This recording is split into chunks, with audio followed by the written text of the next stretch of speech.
بسم اللہ الرحمن الرحیم۔ السلام علیکم ناظرین، میں سلیم امان ہوں۔ آپ میرا یوٹیوب چینل دیکھ رہے ہیں اور ہم سوشل میڈیا کے دیگر پلیٹ فارم انسٹاگرام اور فیس بک پر بھی ملتے ہیں۔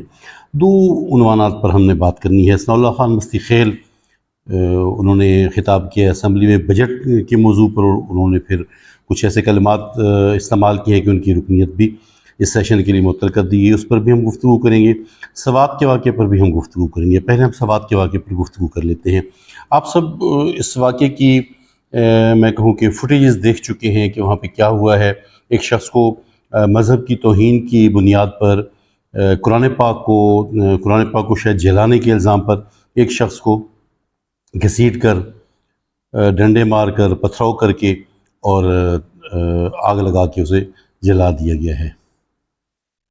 پاکستان میں یہ پہلا واقعہ نہیں ہے، اور اس سے پہلے میں نے اسی ٹائپ کے ایک واقعے پر ویڈیو کی اور میں نے کہا کہ یہ ہمارا چہرہ نہیں ہے، لیکن اگر آپ دیکھیں تو یہ ہمارا چہرہ بنتا جا رہا ہے۔ اس کی وجوہات کیا ہیں؟ اس کی ایک تو وجوہات یہ کہ آپ دیکھیں گے کہ ہم بالکل کہہ سکتے ہیں کہ ہمارے خلاف کوئی سازش بھی ہو سکتی ہے، ٹھیک ہے؟ جیسے اس واقعے سے متعلق کہا جا رہا ہے کہ کس طرح پتہ چلا کہ وہ شخص کمرے میں بند ہے ہوٹل میں، اور وہ ہوٹل کے کمرے کے اندر بیٹھ کے قرآن پاک کو جلا رہا ہے۔ مطلب اب جو تفتیشی لوگ ہیں ان کی بھی باتیں آ رہی ہیں کہ وہ کہہ رہے ہیں کہ اس شخص کے جو سیالکوٹ سے گیا تھا، اس شخص کے توہین مذہب کے کوئی ثبوت نہیں ملے ہیں، یا قرآن پاک کو جلانے کے کوئی ثبوت نہیں ملے ہیں۔ ایک تو یہ کہ کوئی سازش بھی ہو سکتی ہے۔ دوسرا، میں اکثر کہتا رہتا ہوں کہ دیکھیں، ہمیں اپنی اپنی ذمہ داریاں جاننا ہوگی، ہمیں اپنی اپنی ذمہ داریاں پوری کرنا ہوگی، ٹھیک ہے؟ ہماری ذمہ داری کیا ہے؟ پہلی تو بات یہ ہے کہ ہم عدلیہ نہیں ہیں، ہم عدالت نہیں ہیں کہ ہم کسی شخص پر الزام تو لگا سکتے ہیں، لیکن اس کو ہم نے ثابت عدلیہ کے سامنے کرنا ہے۔ دیکھیں نا، قرآن حضرت صلی اللہ علیہ وسلم کی مطلب ایک قول ہے، ان کی حدیث ہے کہ کلکم رائن و کلکم مسئول، تم میں سے ہر شخص ذمہ دار ہے، تم میں سے ہر شخص حکمران ہے، اور اس سے اس کی حکمرانی، اس کی ریاست سے متعلق، اس کی حکومت سے متعلق پوچھا جائے گا۔ تو دیکھیں میری ذمہ داری کتنی بنتی ہے۔ اس شخص کو پولیس کے حوالے کر دیا گیا تھا، ہماری آپ کی ذمہ داری اتنی بنتی ہے۔ ہم نے اگر ایسا ہوا تو ہم نے اسے پولیس کے پاس پہنچا دیا، ہماری ذمہ داری اتنی بنتی ہے۔ اگلا کام پولیس کا ہے۔ یقیناً کوئی بھی مسلم اپنے مذہب کی توہین کو برداشت نہیں کرتا، اور صرف مسلم کی بات نہیں ہے۔ آج میں کہیں پڑھ رہا تھا کہ شاید 65 یا شاید 95 ممالک ہیں جن میں توہین مذہب کا قانون موجود ہے۔ کوئی بھی مطلب صرف مسلمان ہی نہیں، کسی کو بھی اپنے مذہب کی توہین قابل قبول نہیں ہے۔ لیکن پھر وہی بات کہ ہم عدلیہ نہیں ہیں، ہم فیصلہ ساز، فیصلہ کار کمپنی یا فیصلہ ساز ادارہ نہیں ہیں۔ ہم نے فیصلہ یہ نہیں کرنا ہے، فیصلہ عدالت نے کرنا ہے، فیصلہ قاضی نے کرنا ہے۔ اور پھر یہ کہ ذمہ داری کی میں نے بات کی۔ دیکھیں، ذمہ داری ہے ہماری، ہم نے بچوں کو تبلیغ کرنا ہے، بچوں کو تیار کرنا ہے، بچوں کو صبر تحمل کا درس دینا ہے، اور بتانا ہے کہ آپ کی ذمہ داری کیا ہے، ٹھیک ہے؟ جب ہم اپنے بچوں کو بتائیں گے، اور جب اب کہا گیا کہ وہاں پہ اسپیکرز پر اعلانات کیے گئے۔ دیکھیں، جب ایک ملزم کو پکڑ کر دے دیا گیا ہے، پولیس کے قانون نافذ کرنے والے اداروں کے حوالے کر دیا گیا ہے، تو پھر ہمیں صبر کا مظاہرہ کرنا چاہیے۔ اگر تو پولیس اس کو نہیں پکڑ رہی، اب کہتے ہیں کہ کسی شخص نے توہین مذہب کی ہے، توہین قرآن کیا ہے، قرآن پاک کو جلایا ہے، اور پولیس اسے نہیں پکڑ رہی، تو پھر آپ کا پروٹیسٹ اسے کہا جا سکتا ہے کہ وہ ٹھیک ہے۔ لیکن جب اسے پولیس نے پکڑ لیا ہے، اور پولیس اس پر مقدمہ درج کر رہی ہے، پولیس اس کو مطلب ایک جو مطلب قانونی طریقہ ہے اس کے مطابق چل رہی ہے، تو پھر شاید احتجاج طریقہ نہیں تھا۔ پھر وہی بات کہ ہمیں اپنی ذمہ داریوں کو جاننا ہوگا کہ ہماری ذمہ داری کتنی ہے۔ اچھا، یہ بھی ہے کہ اسلام جہاں پہ آپ کو اپنی ذمہ داری پورا کرنے کا حکم دیتا ہے، وہاں پہ آپ کی ذمہ داری سے بڑھ کے کرنے کا بھی نہیں کہتا، بلکہ روکتا ہے۔ اب دیکھیں، آپ صلی اللہ علیہ وسلم جب عبادت کے لیے راتوں کو جاگا کرتے تھے، تو وہیں پہ اللہ تعالیٰ نے وحی کے ذریعے سے، قرآن پاک کی آیات کے ذریعے سے آپ صلی اللہ علیہ وسلم کو منع فرمایا کہ ساری رات نہ جاگیں، ٹھیک ہے؟ کچھ رات کا کچھ حصہ جاگیں، عبادت کریں، اور پھر اپنے جسم کو آرام بھی دیں، ریلیکس بھی کریں۔ تو پھر ہمیں اپنی ذمہ داریاں پوری کرنی چاہیے۔ کیوں؟ اب یہ جو ویڈیوز جو فوٹیجز باہر جاتی ہیں تو ہمارا چہرہ کچھ اچھا نہیں دنیا کے سامنے جاتا۔ انڈیا میں ہمارے پڑوسی ملک میں جب مسلمانوں کو گھیرا ڈال کے ہجوم قتل کر دیتے ہیں تو اس پہ ہم بات کرتے ہیں، تو جب ہمارے ملک میں ایسا ہوگا تو کیا ہم یہ نہیں سمجھتے کہ انڈیا میں انہی فوٹیجز کو ہمارے خلاف استعمال کیا جاتا ہے، ہمارے ملک کی، ہمارے وطن کی، ہماری قوم کو بدنام کرنے کے لیے استعمال کیا جاتا ہے؟ ہمیں اس پر سوچنا ہوگا۔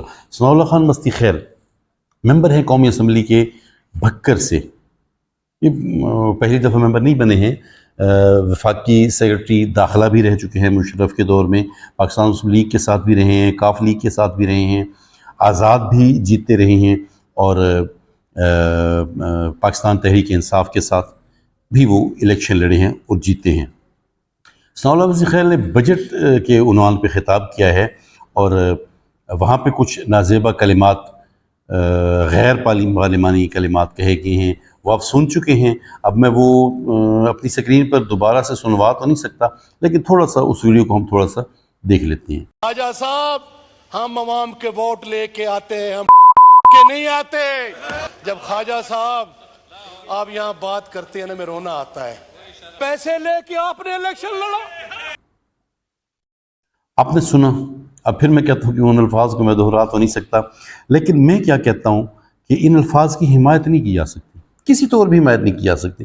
زرتاج گل نے کہا ہے کہ ایسے الفاظ نکل جاتے ہیں منہ سے، یہ شاید گور خان نے کہا کہ ایسے الفاظ منہ سے نکل جاتے ہیں، اور اس پر ان کی اسمبلی کی رکنیت سیشن کے لیے اسمبلی کی رکنیت معطل کرنا مناسب نہیں تھا۔ یہ پی ٹی آئی رہنماؤں نے کہا، پی ٹی آئی رہنماؤں نے رد عمل دیا ہے کہ ایسا نہیں کرنا چاہیے تھا، جذبات میں ایسے لفظ نکل جاتے ہیں۔ دیکھیں، پھر میں کہتا ہوں کہ یہ کوئی پہلی دفعہ نہیں ہے کہ غیر پارلیمانی الفاظ اسمبلی میں استعمال کیے گئے ہیں، پہلے بھی ایسا ہوتا رہتا ہے، اور جو اسپیکر قومی اسمبلی ہیں یا اسپیکر صوبائی اسمبلی ہیں، انہیں وہ الفاظ قومی اسمبلی کی یا صوبائی اسمبلی کی کارروائی سے حذف کروانا پڑتے ہیں۔ پھر میں کہتا ہوں کہ ایسے الفاظ کی کبھی بھی کسی بھی طور پر کسی بھی اسٹیج پر حمایت نہیں کی جا سکتی۔ ہاں، جو ان کی پارٹی کے لوگ ہیں، جو ان کے ورکرز ہیں، وہ کسی نہ کسی طریقے سے اسے جسٹیفائی کر رہے ہیں، اچھا نہیں ہے یہ، لیکن پھر بات وہی کہ یہ پہلی دفعہ تو نہیں ہوا۔